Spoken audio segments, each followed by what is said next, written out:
Welcome back to God is Alive. My name is Serena, and here I speak all about what it truly means to have a personal relationship with God. We have faith every day that we'll wake up tomorrow, so I want to start a fire in your heart to stop chasing the temporary things of this world and to put that same faith in God.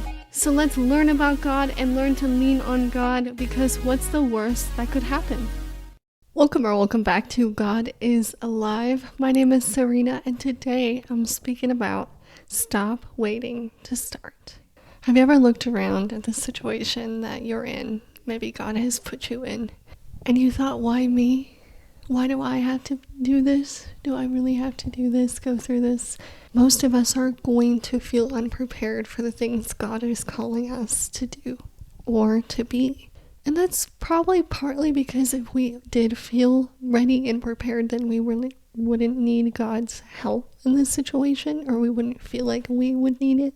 In podcast 112, when God calls us to something bigger, I actually talk a lot about how God uses ordinary people and how most of the people in the Bible are ordinary people. And like Joshua, for instance, he wasn't sitting around daydreaming of leading a nation. He was Moses' assistant. But when Moses died and God called him to the task, do you think he felt prepared, qualified, ready? No, but God said that he was. Why? Because God said, I will be with you. That's what qualified him. So I'm not saying God is particularly going to call us to lead a nation, but he might call us to something bigger, something that we don't feel qualified or prepared for. And when he is calling us into unknown territory, we have to remember at the heart of it that we truly rely on his strength, not ours, to get through it. What I mean by that is, let's look at Moses. He struggled with insecurities, fear, anger, and it was ultimately God's presence and his faithfulness that got Moses to where he wanted him to go. We follow a God that's going to leave the 99 to come find the one. In a way, that's kind of what he did with the burning bush with Moses. He went and he sought out the one. He's going to do that today. When we're a child of God, we're part of that 100. And when we start to wander, when he's calling us to start, he's going to call us to come back. So it's not that Moses' insecurities went away. It's more so that he allowed his faithfulness and trust in God to allow him to continue, to persevere, to have the courage to endure anyway.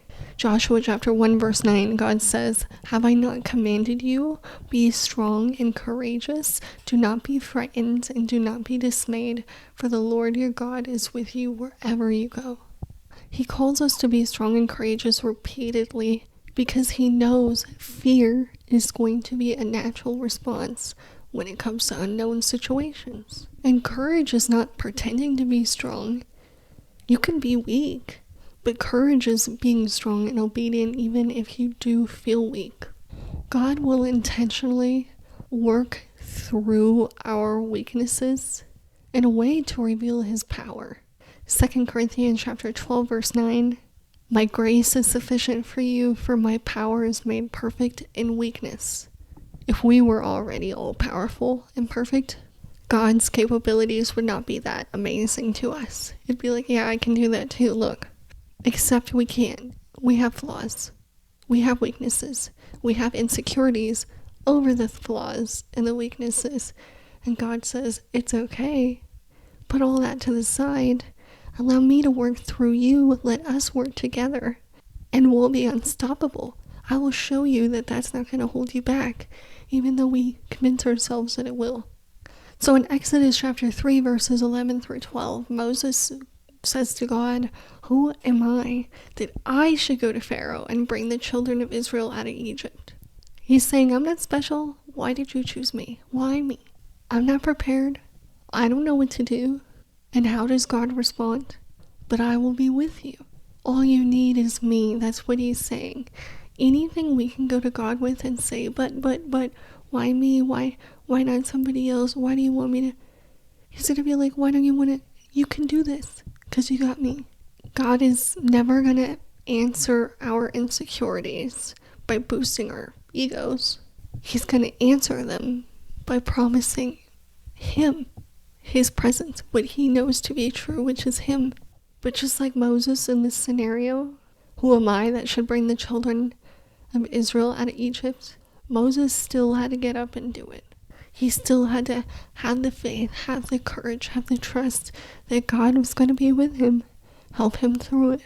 And so do we. We got to stop waiting until we feel ready. Our fear, the unknown outcomes, it's not going to go away. It's not like more thinking is going to make that go away completely. But when our faith, which includes trust, is greater than that fear, that's when we're going to stop waiting to start. So thank you so much for tuning in to today's podcast. And today's song of the day is Good, Good Father by Tomlin. Just a classic worship song talking about how he is a good, good father, because it's who he is. And as always, I cannot wait to talk to you again next time.